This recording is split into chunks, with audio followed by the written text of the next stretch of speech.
بسم اللہ الرحمن الرحیم۔ لوگوں نے پوچھا یا رسول اللہ کون سا اسلام افضل ہے؟ تو نبی صلی اللہ علیہ وسلم نے فرمایا وہ جس کے ماننے والے مسلمانوں کی زبان اور ہاتھ سے سارے مسلمان سلامتی میں رہیں۔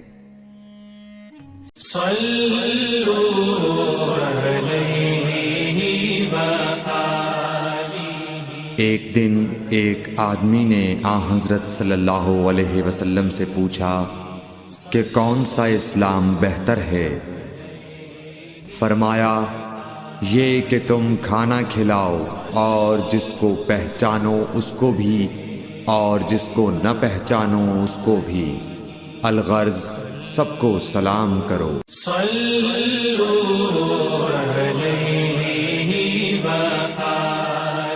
حضور اکرم صلی اللہ علیہ وآلہ وسلم نے فرمایا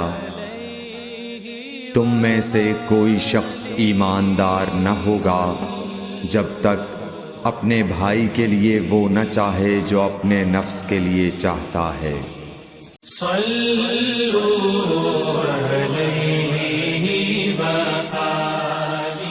رسول کریم صلی اللہ علیہ وسلم نے فرمایا قسم ہے اس ذات کی جس کے ہاتھ میں میری جان ہے، تم میں سے کوئی بھی ایماندار نہ ہوگا جب تک میں اس کے والد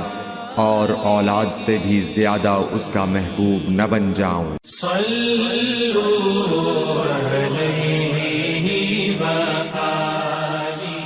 حضرت صلی اللہ علیہ وسلم نے فرمایا تم میں سے کوئی شخص ایماندار نہ ہوگا جب تک اس کے والد اور اس کی اولاد اور تمام لوگوں سے زیادہ اس کے دل میں میری محبت نہ ہو جائے۔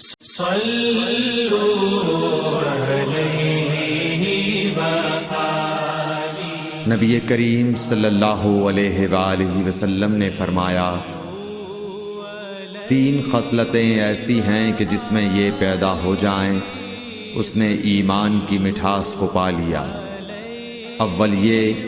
کہ اللہ اور اس کا رسول اس کے نزدیک سب سے زیادہ محبوب بن جائیں، دوسرے یہ کہ وہ کسی انسان سے محض اللہ کی رضا کے لیے محبت رکھے، تیسرے یہ کہ وہ کفر میں واپس لوٹنے کو ایسا برا جانے جیسا کہ آگ میں ڈالے جانے کو برا جانتا۔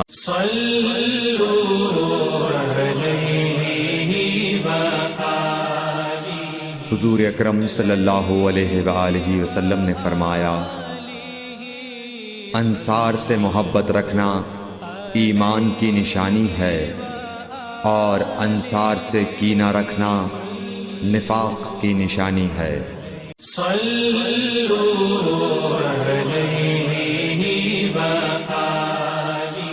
رسول اللہ صلی اللہ علیہ وسلم نے اس وقت جب آپ کے گرد صحابہ کی ایک جماعت بیٹھی ہوئی تھی فرمایا کہ مجھ سے بیعت کرو اس بات پر کہ اللہ کے ساتھ کسی کو شریک نہ کرو گے، چوری نہ کرو گے، زنا نہ کرو گے، اپنی اولاد کو قتل نہ کرو گے اور ناعمدن کسی پر کوئی ناحق بہتان باندھو گے اور کسی بھی اچھی بات میں اللہ کی نافرمانی نہ کرو گے۔ جو کوئی تم میں اس عہد کو پورا کرے گا تو اس کا ثواب اللہ کے ذمے ہے، اور جو کوئی ان بری باتوں میں سے کسی کا ارتکاب کرے اور اسے دنیا میں اسلامی قانون کے تحت سزا دے دی گئی تو یہ سزا اس کے گناہوں کے لیے بدلہ ہو جائے گی، اور جو کوئی ان میں سے کسی بات میں مبتلا ہو گیا اور اللہ نے اس کے گناہ کو چھپا لیا تو پھر اس کا معاملہ اللہ کے حوالے ہے، اگر چاہے معاف کرے اور اگر چاہے سزا دے دے۔ عبادہ کہتے ہیں کہ پھر ہم سب نے ان سب باتوں پر آپ صلی اللہ علیہ وسلم سے بیعت کر لی۔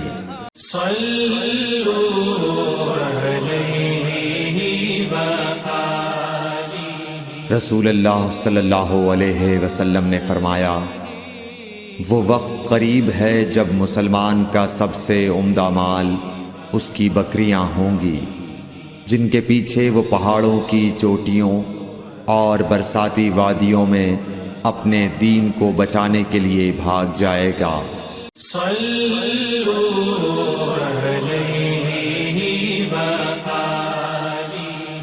رسول اللہ صلی اللہ علیہ وسلم کسی کام کا حکم دیتے تو وہ ایسا ہی کام ہوتا جس کے کرنے کی لوگوں میں طاقت ہوتی۔ اس پر صحابہ کرام نے عرض کیا کہ یا رسول اللہ، ہم لوگ تو آپ جیسے نہیں ہیں، آپ تو معصوم ہیں اور آپ کی اللہ پاک نے اگلی پچھلی سب لغزشیں معاف فرما دی ہیں، اس لیے ہمیں اپنے سے کچھ زیادہ عبادت کرنے کا حکم فرمائیے۔ یہ سن کر آپ ناراض ہوئے،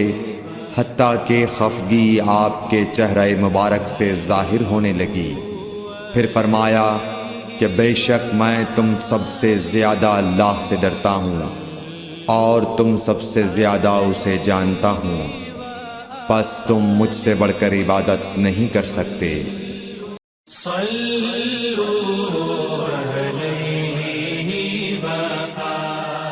حضور اکرم صلی اللہ علیہ وآلہ وسلم نے ارشاد فرمایا،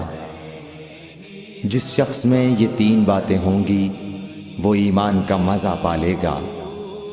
ایک یہ کہ وہ شخص جسے اللہ اور اس کا رسول ان کے ماں سوا سے زیادہ عزیز ہوں،